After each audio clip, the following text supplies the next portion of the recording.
मेरी ज़बान बंद हो गई सर, मैं क्या बताऊं जी। मेरे आँख के पर्दे पड़ गए।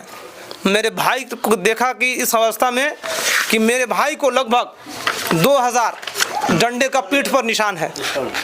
ठीक है, यहाँ देखिए 2000 डंडों का निशान। 2000 ये रेफर है, ये 4 तारीख MMCH जो सदर अस्पताल पलामू का यहाँ पे लिखा हुआ है। मेरे भाई को 4 ही तारीख को गंभीर अवस्था में रेफर कर दिया जाता है, लेकिन हम लोग को छुपाने के लिए, सच को छुपाने के लिए झूठ के आरोपी बनाकर, कारी माटी घाटी पड़ता है एक पाकी थाना के अंतर्गत, वहाँ के झूठ के आरोपी बनाकर ये मेरे भाई को 6 तारीख के ये फॉर्मेलिटी अदा करने के लिए कहिए या कुछ कहिए, या अपने बचाव के लिए, अपने बचाव के लिए SP महोदय, ये बचाव के लिए, या कुल अधिकारी जो इतने अधिकारी अपने बचाव के लिए एक दिखावे के तरीके से मेरे भाई को 6 तारीख को जेल में भेज देते हैं झूठे आरोप में। अच्छा। लेकिन हकीकत यही है कि 4 मार्च को हमारे भाई को रेफर कर दिया जाता है। जब हम यही सवाल पूछते हैं सरकार से, जब मेरे भाई को गंभीर अवस्था में 4 मार्च को रेफर कर दिया जाता है, तो अब गंभीर अवस्था में मेरा भाई वहां पे कैसे चोरी करने पहुंच गया? सही बात। अगर मेरा भाई वहां पे चोरी करने गया था तो मेरे भाई का तो लोकेशन होगा। जी जी, लोकेशन से आप देख सकते हैं। थाना के अंदर आप लाए होंगे, पाकी थाना के अंदर, वहां तो कैमरा तो 4 मार्च को लगा, 6 मार्च को लगा होगा। आप कैमरा में दिखा दीजिए SP महोदय, सरकार से आप कैमरा में हमें दिखा दीजिए। या आप नावा बाजार, अगर हमारे थाना प्रभारी चिंटू कुमार और SI सुधीर कुमार अगर मेरे भाई को नावा बाजार थाने में नहीं लाया है, नावा बाजार थाने में नहीं पकड़ा है, तो मेरे भाई का आप सरकार से हमें निवेदन है कि आप मेरे भाई का कॉल ट्रेस कीजिए कि मेरे भाई शाम में 1 तारीख को नावा बाजार थाने में बंद था या नहीं बंद था। और दूसरी बात यह है कि मेरे भाई को अगर चिंटू कुमार नहीं पकड़ा तो उन्हें सस्पेंड क्यों किया गया? अच्छा, चिंटू कुमार को निलंबित कर दिया। हाँ ठीक, तो देख सकते हैं चिंटू कुमार जो नावा थाना प्रभारी हैं उनको निलंबित भी कर दिया गया है।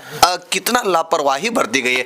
अच्छा ये बताइए कि रांची रिम्स में कितने दिनों तक उनका महफूज अहमद जी का इलाज चला? तकरीबन 15 से 16 दिन हुए। 7 तारीख से वही 23 तारीख तक 7 तारीख से लेकर 23 तारीख तक महफूज अहमद का इलाज जो है कि रिम्स में चलता है रांची, और वहीं 23 तारीख को वो दम तोड़ देते हैं। आप सबको पता होगा इस घटना की चर्चाएं विधानसभा में भी हुआ। जो बीजेपी के नेता प्रतिपक्ष श्री बाबूलाल मरांडी जी हैं उनके द्वारा भी आवाज उठाया गया कि झारखंड में आखिर जो पुलिस प्रशासन जो है लोगों की रक्षा करने के लिए बैठे हैं, लेकिन किस तरह से बर्बरता के साथ महफूज अहमद के साथ पिटाई किया गया। आप एक वीडियो में बोल रहे थे कि महफूज अहमद के साथ इतना पिटाई किया गया कि हाथ तो टूटा ही था, उसके साथ साथ शायद आंख की रोशनी भी चली गई थी। जी।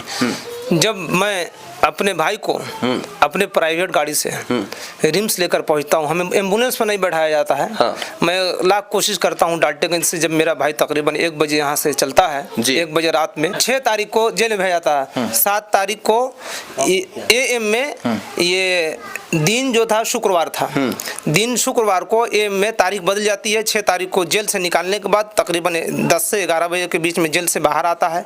उसके बाद 7 तारीख को AM में जब मेरा भाई रात में रिम्स के लिए रवाना होता है, मैं बहुत कोशिश करता हूं कि मैं अपने भाई के साथ उस गाड़ी में बैठकर जाऊं, लेकिन हमें नहीं बैठने दिया जाता। हमें बोले खैर पानी की जरूरत पड़ेगी, मेरे भाई को उठाने बैठाने की जरूरत पड़ेगी, मेरे भाई की तकलीफ होगी तो कुछ तो दर्द बयान करेगा। मैं तकलीफ दर्द दूर करने वाला तो एक ईश्वर है, अल्लाह है, लेकिन एक इंसान भी बनता है, कभी उठाना हो बैठाना हो।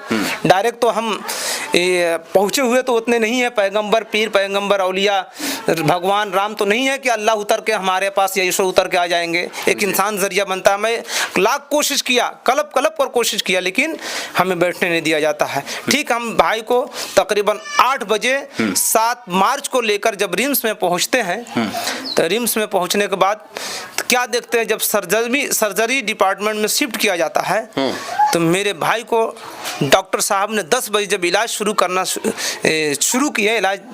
शुरू किए, तो मैं क्या देखता हूँ, उस वक्त मेरी ज़बान बंद हो गई सर, मैं क्या बताऊं जी। मेरे आँख के पर्दे पड़ गए। मेरे भाई को देखा कि इस अवस्था में कि मेरे भाई को लगभग 2000 डंडे का पीठ पर निशान है। ठीक है, यहाँ देखिए 2000 डंडों का निशान। 2000 पीठ अभी जो है कि हम क्लियर आप सभी को दिखा नहीं सकते हैं, लेकिन इनको जो है कि 2000 डंडों से वार किया गया। खासकर अगर बात कही जाए, पुलिस के द्वारा इस कदर पिटाई किया गया है, यानी कि प्राइवेट पार्ट पे भी अटैक किया गया है, वार किया गया, मारा गया, इस तरह से मारा गया है कि इसको बयान नहीं कर सकते। तो वहाँ पे आप देखे कि पीठ पे चोटें आई थी काफी। मैं देखा कि कम से कम 2000 डंडे, मैं तो ज्यादा से ज्यादा हो सकता है, लेकिन इससे कम की गुंजाइश नहीं है। 2000 डंडे मेरे भाई के पीठ और चूतर और ये जांग के मारा गया है। और उसके बाद मैं क्या देखा हूँ कि वो तो मैं कोठी में देख लिया था कि मेरे भाई का एक हाथ टूटा हुआ है जी, लेकिन वहाँ पे मैं देखा कि मेरा भाई का एक पैर भी टूटा हुआ था। पैर भी टूटा हुआ था? हाँ, भाई तड़प कर धीमी आवाज में तड़प रहा था, कभी गले लिपटता, हमसे कहता कि मैं 3 तारीख को एसपी मैम जब चढ़ के मारी थी हमें पीठ पर, पेट पर, तो उस वक्त मेरा पेशाब आना बंद हो गया था। अब मैंने पूछा कि मेरा भाई ये हाथ कब टूटा, तो मेरा भाई रो कर कहा कि 1 तारीख को जब थाना प्रभारी चिंटू कुमार ने जब लाए थे, तो उसी वक्त थाना प्रभारी ने मेरे हाथ मारकर तोड़ दिया था उसी समय, इसीलिए आप लोग से मिलने नहीं दिया। और उसके बाद कहता कि एसआई सुधीर कुमार जो है नावा बाजार के एसआई, उन्होंने इतना मारा कि मेरे पीठ के गोश्त हो गए, मेरे पैंट में खून आ गया था, गीला पैंट हो गया था। मेरा भाई रो रो कर, उस पैंट आज तक मौजूद है, मैं आपको दिखाऊंगा अभी, समझे। वो इतना मारा कि पैंट में खून आ गया। तो मेरे भाई बोले सब्र रखो, सब अल्लाह ताला ईश्वर इंसाफ करेगा। फिर भी मेरे भाई बयान करते रह गया कि सीना टूट गया। और ये एसपी मैम जब 3 तारीख को, 1 तारीख को चिंटू कुमार ने मारा, 2 तारीख को भाई बोला कि दूसरे दिन थाना प्रभारी, छतरपुर थाना प्रभारी प्रशांत कुमार है, थाना प्रभारी थे। वो पहचानता था और मैंने भी देखा। गए जब सदर अस्पताल में, हाँ यही से चिंटू, ये प्रशांत थाना प्रभारी छतरपुर को दूसरे दिन यानी 2 तारीख को इतना मारा कि मेरे भाई की हालत खराब होने लगी।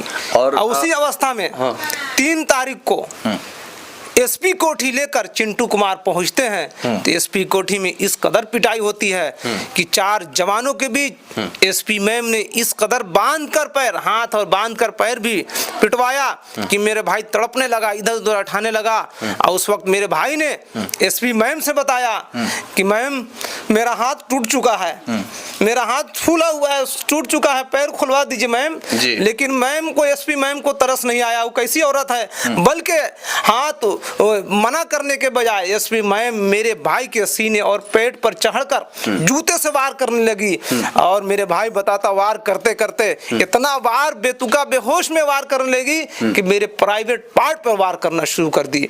अब जब मैं एक शांत हो गया, एकदम सुस्त पड़ गया, तो कुछ पेट्रोल की भी बात चल रही। जब शांत पड़ गया तो मेरे एसपी मैम क्या करती हैं कि मेरे बाल पकड़कर बार बार सर को जमीन में टकराने लगी कि बोल, तुम ये कच रहा है, बता नहीं रहा है, तुम ये बता नहीं रहा है, तुम क्या बोलते हो उसको, लापरवाही कर रहा है बताने